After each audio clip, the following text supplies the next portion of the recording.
All right. This podcast is part of the More Than Baseball organization. More Than Baseball is working daily to better the lives of minor leaguers all over baseball. Our mission is to protect and enhance the future of the game by allowing every ball player to live better life during and after their careers. They have a ton of programs, including financial education, mental health, and more. Check them out at morethanbaseball.org. Hmm. Super excited for my guest today, drafted by the Tampa Bay Rays a few years back. How's it going, brother? How's it going? Nice to be here. Yeah, absolutely. And like I said, I'm grinding it at work. Like I do this for the podcast, I do this for the listeners. I'm at work on my lunch break in a random conference room trying to get this done so that we can have this conversation. So, Just like how was your off day yesterday? it was good. Just went out and played some golf with the boys. Got a nice minor league discount on a nice course. So shout out to Robert Trent Jones Golf Trail for hooking it up. Makes it easier to enjoy an off day. But it was fun. It's nice and nice chill day. Yeah, and are you a big golfer? Like, is that what you normally do when you're in the off season or when you're not pitching? I mean, yeah, I grew up in Arizona, so I mean, I've There played you go. my fair share of golf, and I think I've even worked with More Than Baseball a little bit, try to help start some golf tournaments, and work with some people in that too. Yeah, So so let's talk about that. How did you get in contact with More Than Baseball? Obviously, Simon he plays in your with the organization on your right. team. Did you know him prior to that, or is that kind of how you guys got together? No, I didn't. The first connection I had with him was in the Rays organization, and I actually was part of their grant program back in, I think it was late 2019, maybe over COVID was when it happened, and we were struggling for money a little bit because we were unsure of what was going to happen. So I applied for the grant program and got accepted, and then I was like, this organization is amazing. I love what they're doing, Yeah. so I wanted to be a part of it, and I asked him what the steps were to become an ambassador, and Jeremy Wolf, one of the other founders, is Mhm. from Arizona. So I hooked up with him. We became friends, and we started working on little projects from there, like golf tournaments and just other things, and trying to like grow myself into a little bit bigger role with the company. Try to get more involved in what those guys are doing. Yeah, and I just had Jeremy Wolf on a couple of weeks ago. Awesome guy. Like all three of them, Jeremy, him, and Slade, like they're doing a great work trying to like better the life of minor leaguers, right? Obviously, I say this all the time. Fans, they look at a major league player and they see that final product, but they don't see like the grind, the hustle, the years, several years. It could be up to 8 or 9 years, depending on the player. Yeah, Grinding in the minors to get there, right? So that's kind of why I like to have guys like you on, where we can kind of talk about your journey, through the minors. And shout out to Peter Strzelecki. He made his major league debut a couple weeks ago for the Brewers. He's been on the podcast, and Jared Koenig, Jared Cohen. I he's saw that. With the A's. He's about to make his major league debut tomorrow. Both two guys I've had on the podcast, and both guys undrafted. So like, shout Yeah, out to very them cool. for making their dreams come true. But let's talk about you. You mentioned you grew up in Arizona. Like, how was the baseball scene there? Because obviously it's sunny, pretty much, or it's nice conditions year round, so you can prepare a ton better than like Yeah. I've talked to guys in the Midwest who do basketball during the winter, they do baseball during the summer or whatever it is. Like, how was it growing up for you? I mean, that's pretty much exactly right. Like you nailed it. Like, I mean, I was playing club ball at a really young age. I didn't play any little league, which little league is a great option. But back in when I played, club ball wasn't $700-800 a month like it is now. So I was able to play club ball at a young age, year round. Summer, winter, fall, spring, and yeah, just continued doing that all the way through high school. And we had winter teams in high school. We had fall ball teams in high school, and then it just kind of keeps carrying over right Yeah. into college. So I think my first off season I ever got was after my first year of JUCO, when I'm like, wow, I actually get to stop playing for a couple months, and give my body a break. But yeah, it was pretty much nonstop year round. And I think that's still how it is today. Yeah, and I know they mentioned I was talking to Jeremy, and like his team in Arizona was stacked and loaded with talent. Yeah. How good was your team? Like, did you guys have a pretty good group of guys? I mean, I think ours was a little bit more put together just by like who we knew, not like we didn't go out and do any finding kids to play on our team or anything like that. But Mhm. No, I played on the same club team pretty much my whole life since I was 4 until I was probably 14 or 15 with the same coach, and that's something that my parents wanted to instill in me was a sense of commitment to an organization and not like switching club teams and going all over the place. So um, from that little belief core, I stayed on the same club team my whole career until I started playing more competitively. But it's definitely serious, and it's gotten more serious, almost to the Yeah. point where it's too serious for kids. Yeah. And you got to take a step back and remind the kids that it's still fun, and they can't be like crying or pouting during the games, because that's taking the fun away from the game a little bit. You got to remind some of the parents too, because like Oh yeah, these parents nowadays, like if their kid is in like an all-star, like they're a failure, right? But they're just you right. got to remind them it's just a game and you're having fun, right? Yeah, that's. I mean, I spoke in front of a group of people of probably about like 200 or 300 a couple weeks ago, and that was one of the questions that came up at the end was, do you have any recommendation for parents, and what their role should be for their kid? And I said, just make sure your kid's having fun. Mm-hmm. If he's not having fun, find something that he will have fun at. Whether it's playing a piano or playing a different sport or something, or mathletics, go do that. Just make sure your kid's having fun, and that's Yeah, all there is to it. absolutely. I mean, we got to remember they're just kids at the end of the day. You mentioned that you were talking in front of a group of people. Was that like a school, or like how do you do a lot of that? Like, is that kind of like how did that all come about? Yeah, I mean, I've been trying to get into public speaking a little bit more, based off of like a little bit of my background, some of the things I've had to overcome, and I even have a couple podcast episodes out with some people that I've interviewed. But yeah, no, this was a first time I've spoken in front of like a group of people. It was my friend who lives in Montgomery. So right now I'm in Montgomery in AA with the Biscuits. My friend lives here. He runs a baseball academy called Anchor Baseball Academy, and he was like, hey, can you come speak with the parents and the kids? And I was like, sure. It's probably gonna be 15, 20, and turned out to be 200 or 300. Yeah. I had like no preparation at all, so it was a little bit of a trial run to see how long I could let my story go and then answer questions, all that kind of stuff. But Yeah, you mentioned you have a podcast, like, or you had like interviewed on a podcast. Like, where is all that at? So I do all my podcasts on Anchor and YouTube. It's called the Underdog Podcast with a W. And yeah, I've interviewed Jeremy Wolf and a bunch of other people. Some other guys like Peterson Plaus, who's with More Than Baseball. Some other minor leaguers, and even some like businessmen that have had adversity in their life. So it's basically just talking to people that have had to overcome things to become successful where they are now. So it's not strictly baseball, but it's just overall life, like overcoming something to find success. Right. Yeah, exactly. I'll try to connect to as many people as I can, whether, whether you're sitting in school having a tough time or, you're on the mound having a tough time. I try to have an episode for a lot of people. But that's incredible. I'll definitely have to check that out. So speaking of, your story, you went to junior college. You played wood bat league, which is incredible because not a ton of JUCOs are wood bat leagues, or is that kind of common now? No, just in I don't know if other states do it, but as far as I know, Arizona might be one of the only ones that do wood bat leagues.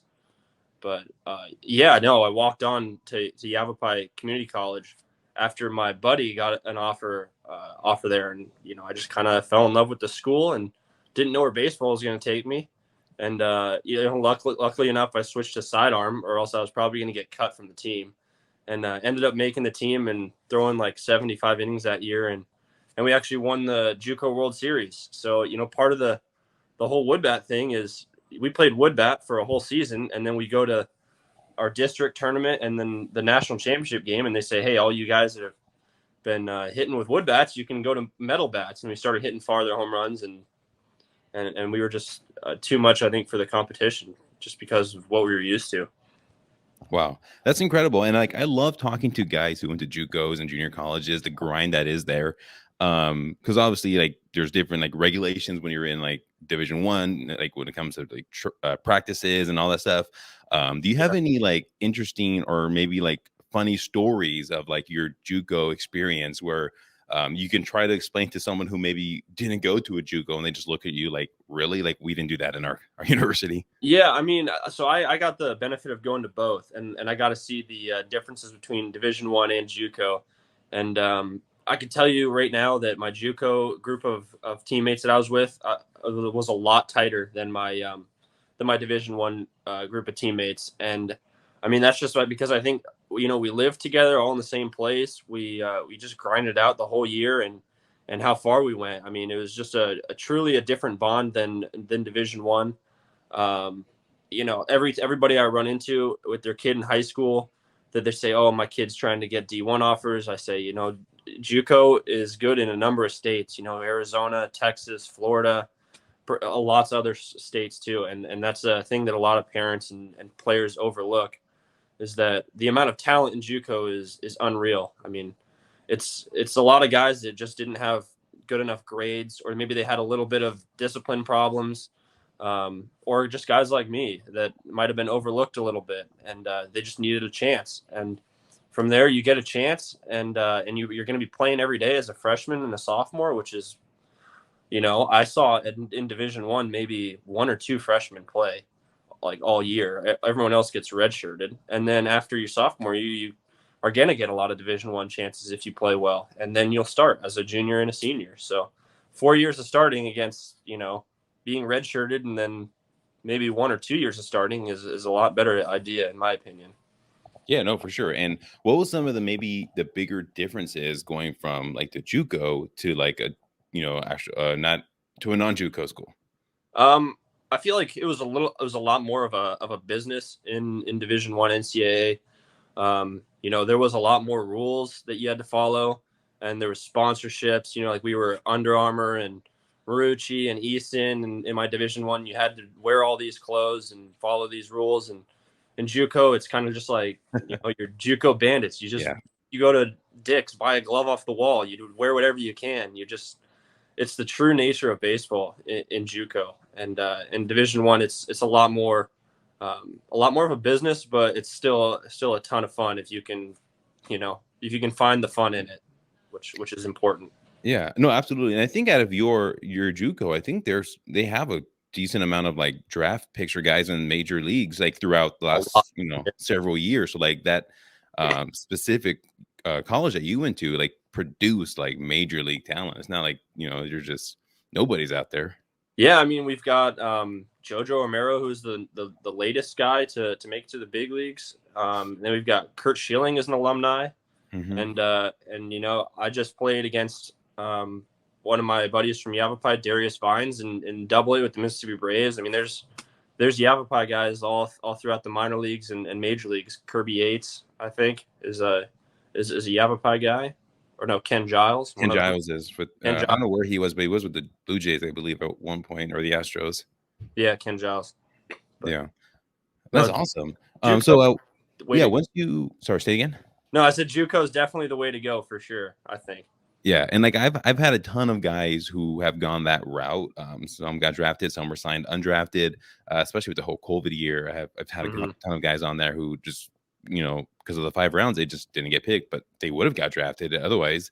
Like I know I was talking recently to one guy who said they would make them run up a mountain and down a mountain like almost every other day or every day as like their practice. Like they would drive to this mountain that was on campus and they had to run up there. And he's like, we never would have done that in a D1 school. Yeah, that sounds like South Mountain. I mean, I know South Mountain JUCO in Arizona, they did that. And I know at Yavapai, we had this thing called the loop where every day after you threw a bullpen or pitched in a game, you'd have to run. It was like, I don't know if you're familiar with Prescott, Arizona, but it's pretty mountainous and lots of hills. And we had to run around the campus and downtown area. It was probably about 2.5 miles. And it ended on a nice little hill run. And I've never had to do anything like that since JUCO. So you had to do this every day you threw a bullpen, he said? Every day after you throw like every day. A bullpen, inter squad live stuff. Wow, that's crazy. So do you ever, when you were at D1 school, like the guys there, were they ever complaining about maybe a workout and you just look at them like, look, I had to run 2 miles after every bullpen. Like this is nothing to complain about. Sure. Yeah. I mean, you definitely had some of your, I don't know, whatever the equivalent of bonus babies would be Division 1, where they kind of take it for granted a little bit and think they're entitled to a little bit of stuff. You definitely see a little bit more, especially, as I was a junior going into Division 1, and it's like kind of, I get there and then immediately have to play with 17, 18-year-old kids again. It's a little bit of a culture shock for me, and I'm like, you gotta just suck it up and get through it. But yeah, there's a little bit of that. Yeah, that's why it's a grind in the JUCO, but I love talking to guys who went the JUCO routes. Incredible stories. I want to talk about this. You played in the Northwood League. I know Yeah. Simon had played. Did you guys ever play? Obviously, you played all the way in like Canada. Like you were like the furthest team away from like all the other guys. Yeah. So I mean, if you want to talk about a grind, that was probably the biggest grind of my life so far. I mean, we played up in Canada. That was the farthest team away. We were across the border, so every time we went to travel, both there and back, we had to get off at customs in the border and show our ID, whether it's 6 a.m. on the way back from a game or 2 a.m. on the way to a game in the States. But I mean, I got a tough end of the stick with host family, and had to like ride my bike to the field every day, which was like 2 miles away. Jeez. I think they fed me twice for the whole 3 months I was there. Wow. And that's the same thing. I saw guys show up and leave, and we had a huge list of names on the wall of the guys that couldn't make it. And that goes back to my time in club ball of a sense of commitment to an organization. And I think it was me and my other teammate from UT Arlington were the only ones to stick it out for the whole year. And it was a tough year, but definitely worth it in my opinion. Character builder a little bit, but yeah. So were you guys the only team in Canada, or is there another team? Yeah, only team in Canada. All the other teams Wow. were Minnesota, North Dakota, Wisconsin. Wisconsin. Yeah, it was a long trip. I mean, we're talking like over 10 hours consistently. The closest was like 6. Yeah, that is crazy. So you went from JUCO grind to the Northwoods grind. Like that's your whole like story could just be defined as like one grind after another. I work in Madison, so I work maybe nice. 15 minutes away from where the Mallards play. So I was talking to Simon about that because he's from Madison and was able to play for the Mallards. So I was telling him I probably watched him play, going just to watch those games and not even knowing who he was. But I mean, just being able to stick it out for the whole summer. That's incredible. You ended up getting drafted. Like were there any teams that were heavily interested in you? Or were you pretty sure the Rays were the one that was going to draft you? Yeah. So, I mean, after my junior year at UTA, that's when I struggled a little bit, went to the Northwoods League, kind of rediscovered my mechanics, came back my senior year and set like the school record for saves, and finished highest in the Sun Belt in saves and like second in the nation in saves. So obviously that got a little bit of interest. I didn't throw too hard. I still don't throw too hard, but there was teams. There's the A's, the Cubs, the Giants. Not too many, probably a handful, 4 or 5 that talked to me, but the Rays weren't one of them. And I did what anybody with draft interest would do, and I was sat in front of a computer for 2.5 full days of watching names pop up on a computer. The first day I'm like, all right, I'm probably not going to go in the top, 3 rounds or whatever it was. And second day I was like, it might be a chance, but I thought I was going to go in the mid 20s. And like the 31st round comes around, and I get a call from the Rays. I haven't heard from any of the other teams. And they were like, hey, I'm sorry, we meant to come out and watch you during the season, but we never had time, or we're interested in you. No promises we're going to pick you, but if we picked you, would you sign? And I was like, yeah, I'd sign. And in my head, I was fully committed to the idea that if I was going to get drafted within 40 rounds, I was going to take the draft. And if the draft was going to end and I wasn't going to get drafted, I was going to go into Marine Corps Officer Candidate School, which I got accepted to a couple weeks prior to the draft. And the 39th round came around, so I was 1 round away, and the Rays, I saw my name pop up, and they called me, and I was like, you know what, I got to do it. Even though I was accepted into Officer Candidate School, I got to do this, and I'd regret it if I didn't. So definitely still not a regret, and I'm loving it every day. And grateful for the Rays for taking a Yeah. chance on somebody a little bit different than everybody else. And I feel like that's what they're really good at is finding the people that are different. Yeah, you mentioned that. Like, I mean, you throw side armor, right? Yeah, And I sidearm. mean, the Rays, like, I told Evan Reifert, this another guy on your team. I have had Oh him yeah, on multiple times actually. When he got traded to the Rays, I texted him. I'm like, dude, that's incredible that a team like the Rays, who utilize their bullpen like none other, is interested in you, right? Because they're seeing something in you, and that's great. And yeah, I've had him on since, and like we've talked about that. But same thing with you, man. Like when the Rays see somebody like you, like they love their relievers or funky relievers or whatever. Like awesome. Like we think about all the like hard throwers, but like, they utilize every type of reliever. yeah. So was that something that maybe went through your mind as like they were having a conversation with you? Well, the more I got to know the Rays organization, because growing up in Arizona, that was probably one of the last organizations I've ever thought of in my life. So the more I got used to the organization, how it ran, then understanding the process, then and I was like, you know what, this makes the most sense out of any team to draft me. If it would have been a different organization, they have different values. It could be throwing hard, it could be having carry on your fastball or Mhm. something like that. But um, knowing the Rays' values and beliefs, I know I'm definitely in the right place Yeah. with the right organization. And you're killing it. You're in Double A. I mean, you play for a team Thank with you. an awesome name, the Biscuits. Like Yeah, how incredible was that? Like, I mean, there's some sweet names, but that has to be. I think that and the Trash Pandas are like my two favorite like minor league names. yeah. Well, we play them next week. We play the Chattanooga Lookouts this week, and we play the Trash Pandas. We go to Rocket City next week, so look out for that matchup. That'll be an interesting one.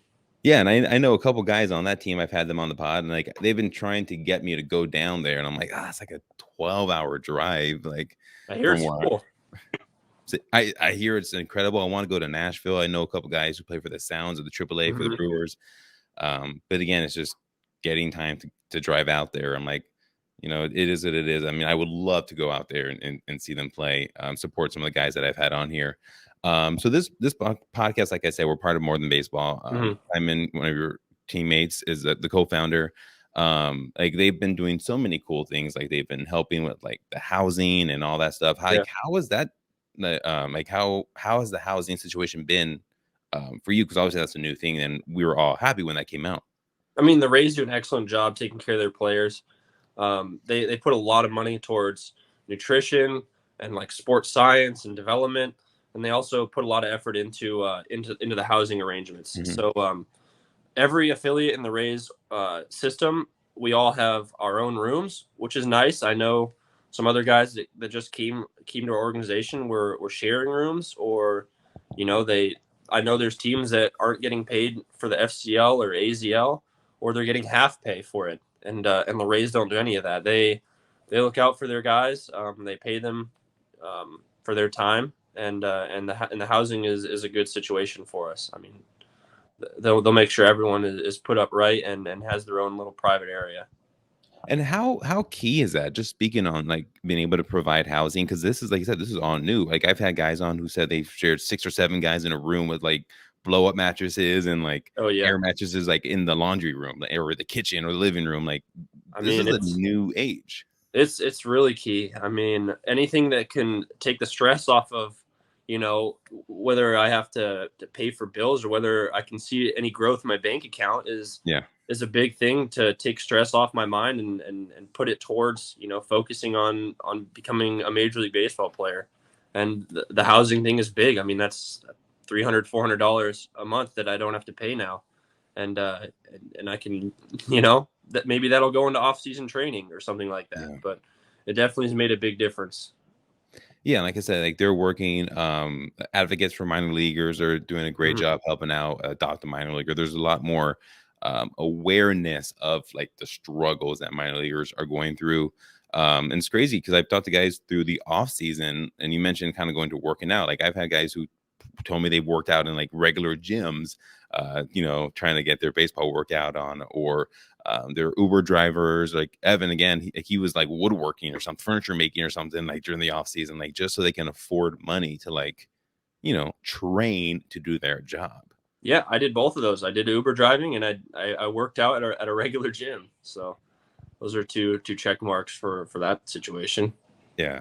So speaking of like the minor leagues, like I find it interesting. I don't say I love this but sometimes we find it humorous because it's crazy that you go through all these things. Like what city have you gotten off the bus and you look around and you just think like, where am I? I'm in the middle of nowhere. There's like a Subway and like maybe a Dollar General. Easy, Kinston, North Carolina, I was just gonna ask you about that. Okay. Where we played in the championship against Down East in Charleston last year. There's a few places, but Kinston is definitely the one where it's like, what kind of town even is this? Like, when you're in the middle of nowhere, there's nothing to do, nowhere to eat. The stadium is brutal. There's no fans during the championship series, and you go from that to Charleston, where there's like 5,000 fans and an incredible city. I mean, it's such a flip in atmosphere. It's crazy that can even happen. But and when you were in Kingston, did you stay at the Mother Earth Lodge or? I've had tell me horror stories about that with the golf course and like the polka dotted sheets. Yeah, it's almost like it's a throwback to like the 70s or 80s, and somebody just decided to take a bunch of drugs and design a hotel, and that's where we stayed. So yeah, it's the most interesting minor league city that I've had to play in so far. Yeah, and like I said, like I've had at least 3 or 4 guys have tell me about Mother Earth Lodge and the old fashioned like golf course that they have, where it's just like straight edges, not even like one mini golf. It's just like classic, like old fashioned like motel in the middle of nowhere. Yeah, that's exactly it. It seems like it's a big deal there. I mean, they've got some Mother Earth Lodge signs up at the stadium and everything.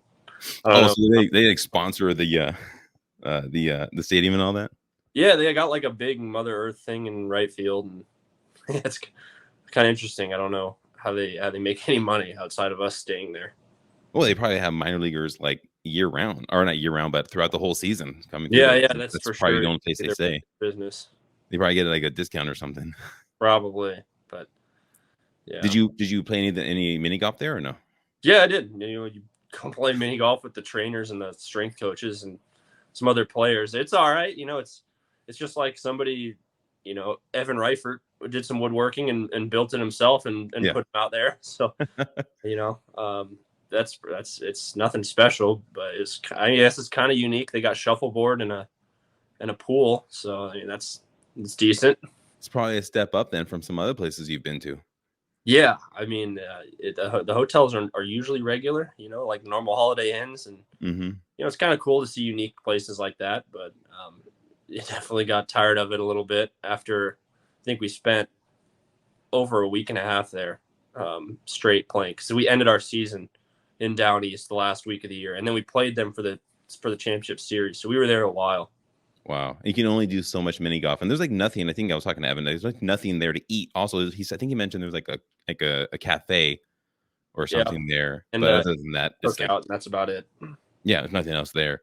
And like I said, I say funny, but like it's only funny to us because we think, wow, like how can someone who's a professional baseball player go through something like that?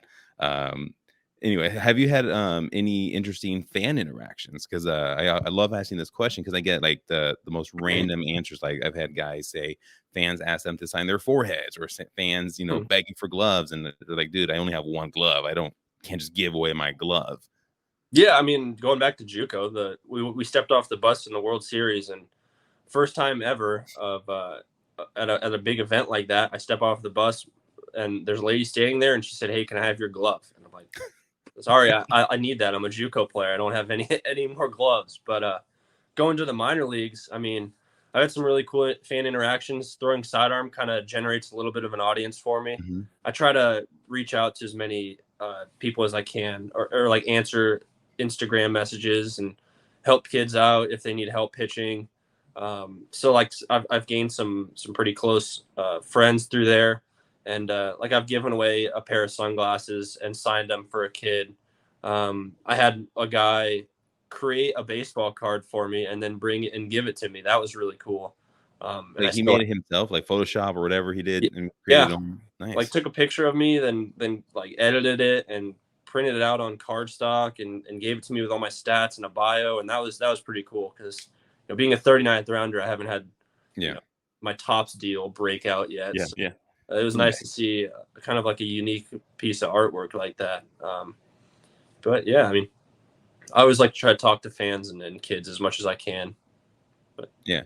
What about like the autograph guys? Like, do you ever have guys come up to you with just like the book of autographs, and they're just kind of always, scrolling through, like, what's your name? And they're just scrolling through. yeah, that's always a good one where they're like, "What's your name?" And then you tell them, and then they have to look through it and find it. So I mean, those guys. I mean, I'll stop and sign their stuff, but if it's like after a bad loss and they're sitting there asking me like, "Hey, what's your name?" I'll just like that's kind of tough. If you don't even know my name and you're asking me to stop and sign something, what's your angle? You're probably just trying to get me to sign it so you can make some money. But I definitely find more meaning in the little kids that are genuine and polite and ask for personal items or a signature or something like that. That'll always mean a little bit more.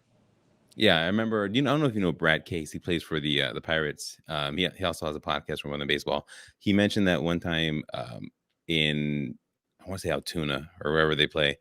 One of the fans had made like a replica of him out of tin with like the ice cream cone hats that you put ice cream in, and give it to Wow. him for his like birthday. And he was like, "All right, that's pretty cool." But Yeah.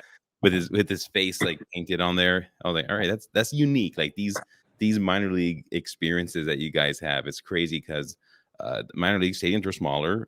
Fans are pretty much right on you. Like I remember Yeah. walking in or watching a game, and like after the game, you guys are walking right through like where we're sitting. This is in Beloit, Wisconsin. I don't know if you ever played there, but that's probably one of the worst stadiums like I ever. haven't.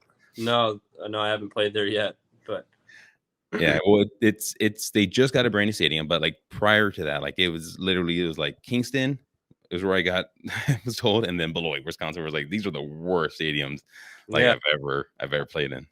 that's is that double A? That's high A Wisconsin. No, yeah, high A Wisconsin. So it's Midwest League or whatever it is now. Yeah. No, I didn't get to play there. But Yeah. So when are you a superstitious player? Like, what is your like pregame kind of thing? Like, what's how does that what is yeah, your I mean, everyday?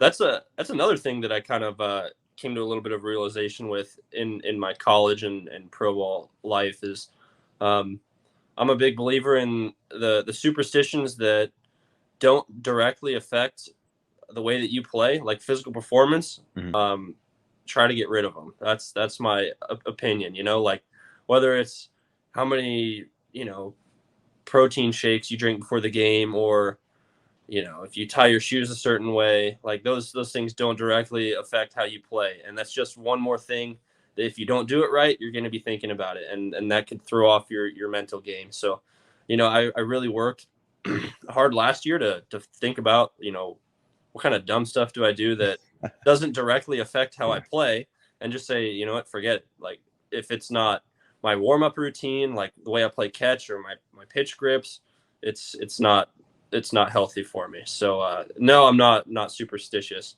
um, for the What most is part. maybe one of the weirder or not maybe weirder or unique superstitions you've had like a teammate? You don't need name names, but like maybe you're like you literally do that every day. Like, come on, guys. I mean, I've had some teammates that definitely have a process, like a lot of supplements, a lot of I mean, that could help too. Mhm. But it almost seems like they've got their own little snack bar, drink station that they've got to do the same before. But uh, in terms of not superstitious stuff, I would say I don't know if you know who Taj Bradley is, one of our top prospects. He's got one of the most developed routines, like strict for himself, that are directly affecting the way that he plays. And I mean, it definitely shows. Everything he does is very scripted out, and he's got his routine down to a T. And that stuff is important. Routine is definitely important, but for superstitions, I mean, there's you could think of something and make it a superstition. So I'm sure Yeah. there's guys out there that don't mention something that they do, but they do it. And yeah, there's some weird ones. Yeah, no, for sure. I was talking to someone who said like he had a pitcher on his team who was performing so poorly that he did a shower with his full uniform on, cleats, everything, and he said next it worked. He said he's pitched better after that. So I mean, sometimes these random things, maybe it's all like a mental thing where it just kind of flips that switch. But no Yeah, superstitions. Like baseball players are superstitious. yeah. Like I said, I've talked to some who have like the most random, like, are you sure that really works? And they swear by it. I think that's just because it's such a perfect, like a perfectionist game. There's Mhm. so many little things that can go wrong that if you find something that might be able to flip the switch the other way, you might start believing in it. But the other sports, maybe like football, where it's more just like run full speed and hit a guy. Like Mhm. there's not really time for thinking about how you tied your shoes because you're just thinking about trying to run the other guy over. But That's a good point. yeah, there's a lot of mentality stuff in baseball. So when you're in the game, like, what is your go-to snack? Like, what is your like? Are you like a high chews guy, a seeds guy? Like, what is your go-to in-game snack? Well, we just came from, and where did we just come from? I don't know. I forget where we were. But they had Nope. There you we go. we got a ton of. Oh, we're in Mississippi with the Braves, and the clubby there had blow pops like the sucker, and I probably went through like 35 or 40 of those like Jeez. throughout the week, and yeah, that's probably my go-to snack right now. Out in the bullpen, just sitting there. Yeah, no, for sure. Like I those are like underrated. Like I feel like I had a ton of those when I was younger, but like I feel like I don't see those as much as like I used to. I used to be a big blow pop guy, but then I Yeah, had sisters who would like get the gum in their hair. So my mom would be like, no blow no. pops kind of thing, have them ruin it for us, but whatever. Yeah, no, that's the first time I've seen him in a while too, and it kind of got hooked back into that. For sure. So when you're not pitching and you're not working out, like what do you do? Like you said you golf. Obviously we've talked before you're a gamer. Like Hmm. what is that? What is your go-to game? Right now it's MLB The Show. Again, 39th rounder, so I'm waiting around anxious until I can get put in the game Yeah. hopefully soon, and then MLB The Show. I've played Apex, Fortnite, Call of Duty, um, even like golf video games, stuff like that. It's just relaxing way to spend some time. I also enjoy fishing a lot. Living in Florida the last off season, that's something I did a lot. And golf and just like hanging out with my dog is a good time too. What kind of dog do you have? I have a 8-month-old black lab. It's awesome. I have a miniature pincher mixed with Chihuahua. So, Oh, nice. oh yeah, she's like the perfect size. She's not too small, she's not too big, and she doesn't really bark a ton. Like she has like all the perfect qualities that you would want in a dog. Yeah, Absolutely awesome. yeah. My dog hasn't got to see me play yet. My girlfriend and my dog were in Bowling Green for a while when I got called up, so they missed about a couple weeks of the season, and they're gonna be able to finally see me play this week, and my dog will be able to come to my first game on Sunday and watch me play. So I might let her run around the field a little bit. That's incredible. I love seeing those dog videos and dogs on the field. That's awesome. I'm Well, really hey, trying Andrew, to train her to be a bat dog, so we'll see how that goes. that under another underrated thing. Like we need more bat Yes. dogs in baseball. Like I would love to see that in the major league stadiums. Like how electric would that be to kind of hype up the crowd, seeing a dog go out there and collect the Right. I bats. mean, there's a lot of minor league, games and in between inning things that they do that I think if they were put in the major leagues, it would grow the fan base too. What is one thing that you think, real quick before we get off here, like what's one thing besides the dog that you think would help grow the fan base? Um, honestly, I just think any kind of games that you can think of. Like almost every inning in between a minor league game, there's something going on the field Hmm. that interacts the fans. Whether it's like trying to catch tennis balls like in oversized pants, Yeah. or in Charleston, like after the game, they did like a helicopter ball drop, and if the ball landed in a hoop, you won like $50 or something like that. And Yeah. there's just so many great ideas in the minor leagues that I think if they were applied in the major leagues, you'd get fans that aren't even baseball fans to come to the For games sure. because they're interested in other stuff. I mean, there's a reason why fans go to more Firework Friday games is because they want to see fireworks, you know? Absolutely. Yeah, like the Savannah Bananas. Is it Savannah Bananas? Yeah, yeah. Yeah, like they're just absolutely electric. Like they sell out. Like Major League Baseball can learn a lot just going to those games, kind of maybe implementing some of those things.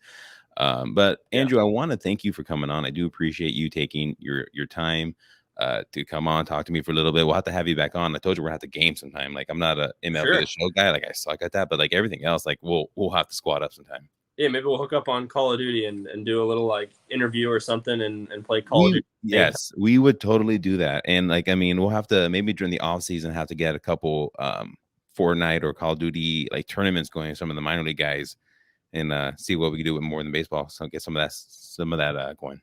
Yeah, let's work on that. That sounds fun to me. You got it. All right, Andrew, you have a great rest of your day, man. Thank you. You too. All right, bye now. Bye. Hey, thanks for coming on, man. I do appreciate. I know it's kind of awkward, working all that, but we made it work. Yeah, no problem. I mean, thanks for taking time out of your work day to